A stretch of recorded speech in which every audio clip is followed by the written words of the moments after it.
welcome to the Church of ABA. I'm Josh. And I'm Cody. We're both students here at St. Cloud State going for our master's in applied behavior analysis, and we're going to come to you live with a little bit of ethical codes. Yep. So yeah, we're going to post 3 videos. Throughout the videos, we'll go over 2 codes each. And yeah, just talking about ethics and problems that we might run into relating to ethics. Yeah, and share a little bit of our insight on the specific codes, and maybe talk about some stories. And yeah, we hope to get some of your feedback and stories as well. Yep. Yeah, so feel free to comment and hit the like buttons, and we also have a survey at the end that we'd really appreciate if you filled out. So heck yeah. All right, enjoy. Yes, indeed. So the first code we'll go over is code 2.09. Involving clients and stakeholders. I'll read the definition here. Behavior analysts make appropriate efforts to involve clients and relevant stakeholders throughout the service relationship, including selecting goals, selecting and designing assessments, and behavior change interventions, and conducting continual progress monitoring. So, the first thing that I thought was interesting with this code is, involving clients and stakeholders in the creation of assessments, maybe. Sure. And definitely the creation of goals. And I know that a lot of clinics, they use VB-MAP, right. ABLES, maybe some other ones. I know, Josh, you were saying you guys use the ABLES. Yep. And the clinic I work at right now, we don't. We kind of create our own assessments, it seems like. Yeah. Mostly. Not always, I guess we do use some VB-MAP and ABLES as well. Sure. But that I've had experience with, it's a lot of creating our own assessments. Yeah. Okay. So yeah, I'm just kind of wondering how that kind of including stakeholders and clients, how that plays into using ABLES assessments and goals, and by using that kind of cookie cutter maybe assessment and goal making process, is that not including clients and stakeholders? What do you think, Josh? Is there any limitations on that, or maybe pros, I guess, to using? I mean, I Clear Pro, right? Yeah. Easy peasy. It is easy to use. You get assessments done quickly. Okay. I think it gives here's the thing is those programs, they do give a good kind of idea as to what we should be looking for, right? I think in general it's probably a good decision to see, is this client engaging in safe behavior? Is this Sure. client what's their tacting repertoire look like? What is their mandating repertoire look like, right? These are all really good starting points that I think you should, you can take ABLES or VB-MAP, and I think you can get something from it, right? Yeah. But the issue lies when you're kind of what you're saying is sometimes it can kind of appear as a menu, Mm-hmm. and you're this is what we are serving. Yeah. And choose from the menu, and that feels a little wrong, right? Sure. Yeah. The point of applied behavior analysis really is that again, we are an individual service. We're building this entire individual treatment plan for your child, right. And we want to make sure that that your voice is heard in this plan, and your child's voice is heard in this plan. Mm-hmm. And yeah, I think that's kind of getting at what you're saying is if you take it too cookie cutter, yeah, you could be in violation for sure. Okay. So, do you think there is during assessment, the assessment is pretty straightforward for whatever target you're assessing, right? I guess we did just use VB-MAP stuff, so it's can they do 10 gross motor imitations? Right. Yeah. That's pretty straightforward. I suppose within that you could individualize the gross motor imitations you're picking. Yep. So maybe there's room to individualize it there, but what are as far as individualization of goals, if you were to use ABLES? Yeah. What do you think about? Well, I think alluding to what that? you're saying, right? I think, for example, right, we're getting at a goal where maybe we're trying to teach some sort of tacting repertoire, Okay, right? sure. Let's go there. Tacting pictures, okay? Mm-hmm. For right now, as it's currently constructed, where I'm working, our kids are learning the same 100 pictures, but maybe that's not valuable for like Yeah. all of our kids, right? Like, Maybe it doesn't even relate to their environment. A lot of them, right, you know, exactly. that Like they're gonna like be in. foods, right? Like maybe some of my kids don't actually like eat a banana and will never eat a banana. Maybe it's more important to like have them start tacking like cereal or having them tacked chicken nuggets or you know Sure. whatever is something that they actually will experience in their environment. Yeah, or already have experience. I mean, if it's, or yeah, I mean, if we're talking about assessment, like, right? I mean, Yeah. ideally they should have already like come into contact with these stimuli at some point. Right. You know. And like for example, like what if our clients are like vegan, right? And like what if their chicken nuggets look different than like the chicken nuggets on Sure. a picture for McDonald's or something, right? Sure. Like I don't know, like we have the power to be really client specific about this kind of stuff. Yeah, it's an interesting point. I just kind of wanted to bring it up because, yeah, because I've heard can be, you know, it sounds contradictory. It could be contradictory at points, like this cookie cutter approach and like individualization, using like client and stakeholder input. You know, Yeah, so absolutely. cool. So another issue I was kind of thinking of. I worked at a clinic that like there was a lot of like we were working with a lot of older kids. Josh, I know you've talked about working with older kids. Yeah. And working with teenagers, like we all know, like teenagers like butt heads with parents, Oh, right? Yeah, for sure. So you have a client, they're a teenager or like in that kind of area, preteen, teenager, Yep. or maybe older, and you have stakeholders, and now you're trying to create goals. Mm-hmm. I could see a situation where, you know, the client wants one goal and the parent wants another. Right. I wonder, you know, with an older client, like how would that would be? Maybe it would be interesting to navigate that problem. Like I'm assuming we put more weight on the clients. Yeah. That's my assumption. I would agree. Maybe, depending. I mean, maybe you could. Maybe it depends on the goal, right? I'm assuming Right. too. If it would actually benefit them. And the individual, right? Like yeah, and I think we have to like incorporate the fact that like our clients, even dependent on like what age they are, coming in with just these completely different like repertoires, you know. right. And like a client that is like able to kind of communicate their wants and needs to you clearly and like Yeah. I don't know, like it does feel a little different and it feels like Yeah. we should be more, you know, inclusive Catering towards that. Yeah. about what they need, you know. Right. Yeah, and I think there's like a certain point too where like you're old enough, or I don't know where that point is, but like in my experience with life in general, I mean when I was like a teenager, I'm like I know what I want. Right. You know what I mean? Yeah. And it's like my parents were like, no, you want this, and I'm like, no, I know what I want. And I kind of like, as like a rule of thumb, I think like, you know, I think it's better to kind of let that individual client maybe get to make that choice and deal with the consequences, for better or for worse. Like, yeah. you know, if the client, and I'm just thinking of an example where like you're sitting down with like this like teenage client, and it's like, you know, they want to be, you know, X, Y, and Z for like a job when they're older. Like they want to Sure. be an archaeologist or they want to be a welder. You know, two very different things. Yeah. But yeah, like, and at some point, you know, and that like programming for that, you know, and it's who's to say they can't be an archaeologist? Right. That's my point.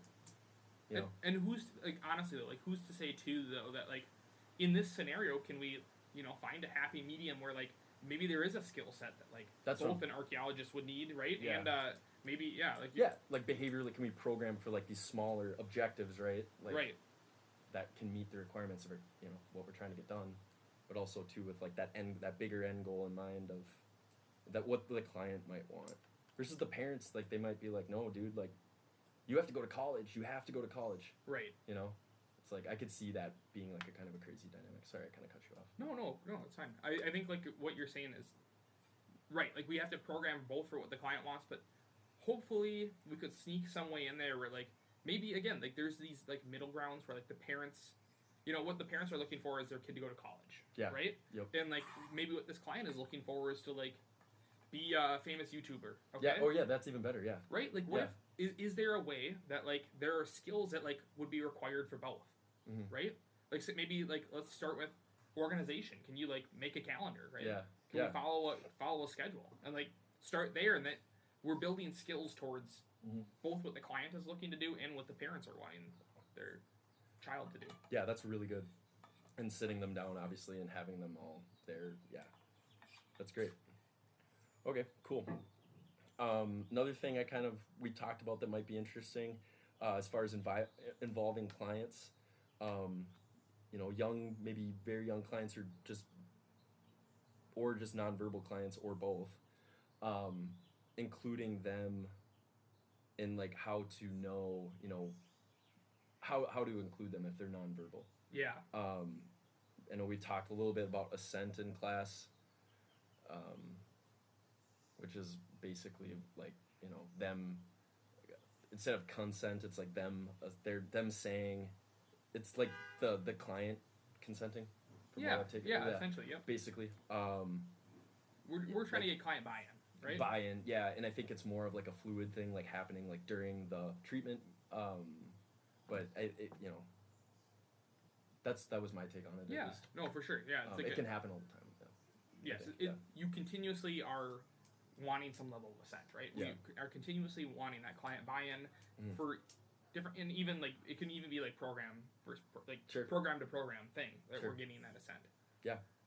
And I think, program to program, like it's interesting. I think like providing, it's so simple, but like I know at one of my clinics we do this like all the time, and then the other one we don't so much. Yeah. A little bit, but like one clinic is like we do it like religiously, like it's happening. It's Yeah. religious. Well, we're at church. Yeah, we're in the right spot. That's right. Yeah. Yes. Amen to that. So yeah, like providing choice, like it's so freaking simple, and like just providing a choice before, like, do you want to work for this or that? I don't know if that's like, I don't think that's like directly assent, but at least they seem to be like a more autonomously like choosing something. Yeah, for sure. We provide the choice, but like I think like what your greater point is like to this like client engagement part, right? Yeah. Is like we should be building in some of those choices, right? Like, and like that is something that we could work to, and like I think that's great, honestly. Right. I think that's great. Another thing I do want to say too, that I'm gonna like, as I continue to stay in this field, I'm gonna keep an eye on this. Yeah. There's this one client I worked with, like that. Every time I'd ask him, like, I'm about to run a trial, and he's doing his thing. He's like, doing his stereotypy thing, whatever. Then he's digging that. He's loving it. But I'll be like, all right, so and so, like, it's time to do some work. Are you ready? And then he'll be like, yeah, like just getting that, yeah. Like I always think like that response of like, yeah, I'm ready. Like prior to doing the trial, it fires me up. For sure. And it seems to fire him up, or like get him motivated, or however you want to say it. Yeah. I like that too. And I'm like, okay, I'm going to keep an eye on that and just see how that plays out in other clients in the future. For sure. Yeah, I think for me, I find that a lot, like when I'm working too, is like making sure that like what we're working for is kind of like fun still. Yeah. And, like I think that is part of like the buy-in is if it's like you go from like this like dense reinforcement to like just like, all right, we're gonna start our trial and this is gonna suck. Yeah. Like if you have that attitude, then like I think often like our kids aren't really trying to assent towards things that suck. Yeah. But if you like keep that freaking momentum rolling, and we're like, heck yeah, let's bang this thing out. We're about to have so much more fun. Let's do it. Right. I think that can be one way that we, include that assent piece and like make sure that it's still like fun for our clients. Yep. Agreed. Yeah, I know one of our teachers in class kind of talks about that too, of just like you can create reinforcers too. Yeah. You can like, so I think that kind of relates to that somehow. I mean, yeah. On the front end. Like you can be a reinforcer. You almost, can, right? you can. Like your attention is like, really is powerful. Right. And I think kind of what he was saying, and I don't know if that would in all scenarios, but yeah. Make the task fun. You can actually make the task fun too. Yeah. I think like loosely, and this doesn't really relate maybe so much to your point about like the client necessarily, but like if we're going more back towards the route of like parents, okay? Yeah. That's another thing. My ethics code that I want to bring up is this 1.11, and this is like that multiple relationships. Just briefly to give some feedback or some context, multiple relationships may result in like conflicts of interest that may harm one or more parties. Behavior analysts avoid entering into these relationships. Whether that could look like, it could be like a professional relationship, a different personal relationship, a different family relationship, right? With clients or colleagues, we don't want them. And then behavior analysts, we have to like communicate the risks of these multiple relationships to the individuals, that whether that be like, maybe our bosses at work, could be somebody that we have to talk about, and then eventually they got bad enough, I think we would have to like communicate that to the DACD board themselves, right, if we saw the multiple relationships happening. We also take steps to like counteract the relationships, right? Like we try to resolve those multiple relationships if it's something that we find ourselves in eventually. And if we're not able to immediately just end that relationship, because like sometimes I think unique circumstances happen where we do find ourselves in multiple relationships. Sure. The last part of the code too is like document everything, and like this is like something I am horrible at. I know that about myself, is like I don't document anything, but like freaking email somebody, write it down, make sure that you are documenting that you have. Get it on a napkin. Even if if you have to use a napkin, use a napkin. Pop it on a napkin, take a picture of that same napkin. We want some permanent products. So we want to make sure that we know that we can relate back to the fact that we have documented, right? Yeah. Right. I know. Yeah, that's always in those too. There's in a lot of codes, Yeah. So. And I know, like, multiple relationships, Cody, does that necessarily, do you necessarily any experience with that at all? Let's see. No, I mean, not so much in ABA, to be honest. Okay. I mean, I don't know. Should I talk about other profession or other jobs I've had? Yeah, I mean, you could, yeah. Yeah, I don't know. Yeah, I guess I can. I mean, my last girlfriend I had, I met her at work. I used to be a CNA. Okay, so I worked at a long-term care facility. Kind of similar-ish. It's similar-ish in ways to ABA, whereas I was in contact with like clients for like long periods of time. Yeah. But like in multiple different clients for like whole shifts, Sure. Providing them services, doing all of that. It was all about them, of course. And then, but anyways, yeah. So I asked one of my coworkers out on a date. We went out on a date, kicked it off, whatever. Ended up dating her, and then after, I don't know how long I dated her for when we were working together, but I ended up leaving because I'm like, yeah, and it wasn't because it was weird. I will say this, I don't think it affected the services I was providing. Yeah. But it was just weird because like we didn't tell anybody there. Oh, okay. So that's why. I mean, so yeah, look, like what I'm trying to say too is like multiple relationships are not comfortable. I don't think. Right. When you're knowing you're not, like yeah, especially when it comes to work. Yeah.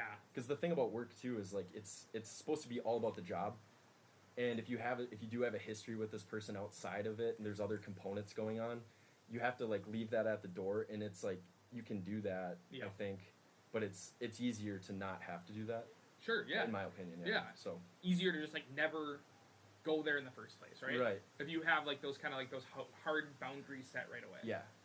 No, yeah. And it can bleed over. Like there's horror stories of it, right? Yes. Like at that clinic, or not? It's not a clinic. At that old job I was working at, there's horror stories of that. Where like all of a sudden now you're in you have these two parties that were dating and working together, and it's like boom, now they're in a blowout. Right. And it's like that's not good. Right, and then I think like what you're getting at too is like that's when it can really start affecting services, right? Yeah. And who knows how much my scenario, like maybe it did affect my services. I don't think it did, to be honest, if I'm being truly honest. But maybe I don't know.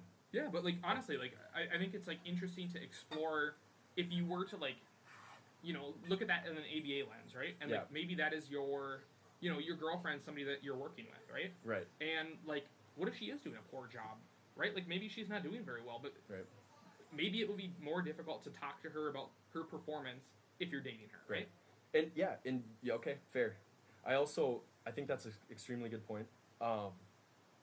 Because there is critical. I mean, so like when in my scenario we were both on like the same level. Yeah. So she wasn't providing feedback to me. I wasn't providing feedback to her. Right. We were both like boots on the ground. Like we were kind of doing the work that way. Yep. But that same that same business, there was like people at different levels Yeah. that were family. And I know you've worked with people like that. I think that's weird as heck.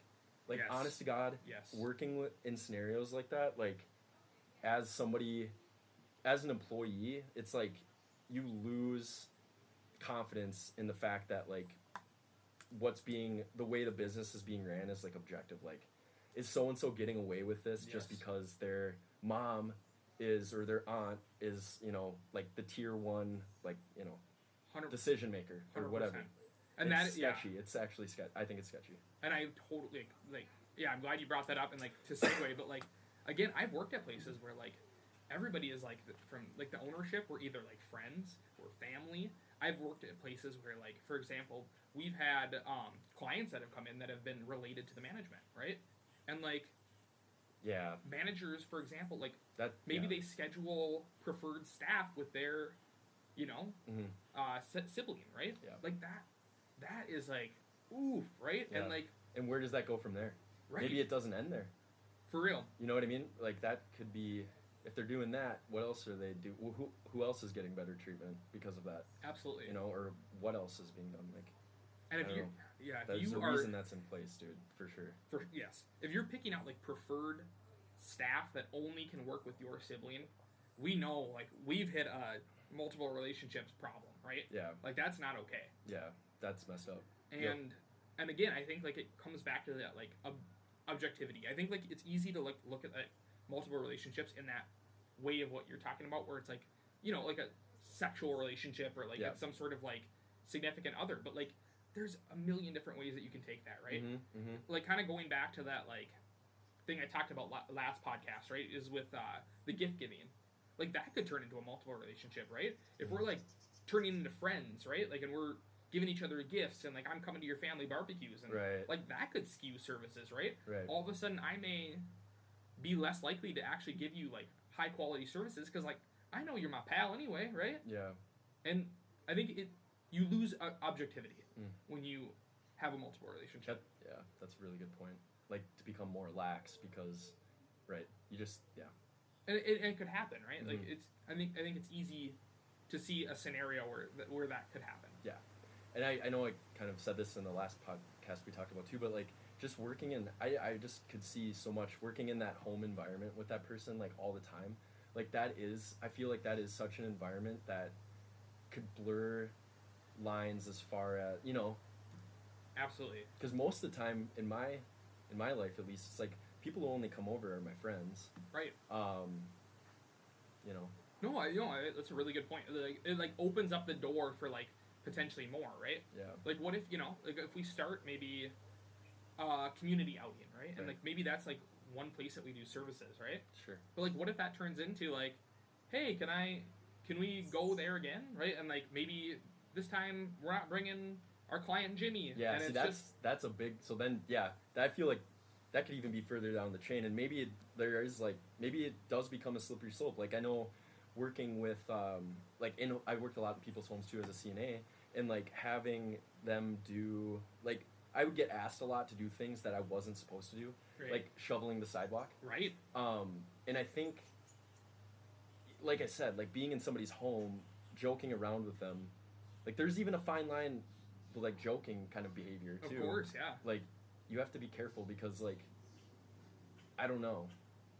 No, Like it's like a level of I don't want to say like intimacy. Like it's not like not romantic, but it's like intimacy of yeah.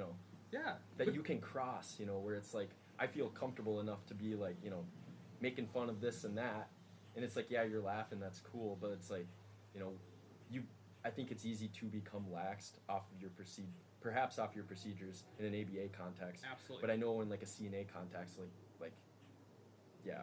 I think too the difficult part, right, is like as part of our job and like being really great at ABA is like you are good at building relationships, right? Like that's we work with people, man. It's a core part of what Yeah. we do is like Yeah. like we are building a really cool relationship with the clients that we work with, and like we are really fun and like again we should feel like inviting to the family, right? Yeah. So It's a hard line, dude. It's a line. It's But like actually blurred, it is. It does, Yeah, yeah. it is, and you just you Yeah. got to draw that line as to like this is this is my role when I'm here, and Yeah. this is only when I'm here, right? Yeah. And like we can't really go past it. Right.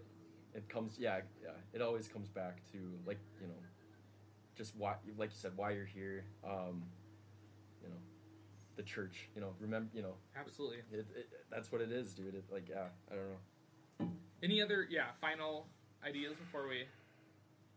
I don't think so. Covered everything you wanted to. Yeah. Okay. Again, guys, appreciate you listening. Just if you have any experience with any of this stuff, right? Like, again, it doesn't have to be ABA related. Multiple relationships, like Yep. Cody was talking about how like at a completely different job that wasn't ABA related, Mhm. but you kind of experienced something similar to that, right? And like Mhm. multiple relationships look really different, and like, but they're everywhere, and it's the same with your code as well. Yeah. It's like, again, like client and parent relationships, right? Like, you don't have to be an ABA to necessarily Right. To relate comment that, on right? that, and yeah, of course not. So These are big topics in general, and it's like if you have a profession that, you know, you do, and you can relate to it, talk about it in the comments. If you want to tell personal stories or, you know, want to critique us about anything, do for it. sure. Please do. like, make some comments. Tell us about your experiences with it. We'd love to hear it. Yeah. And thank you.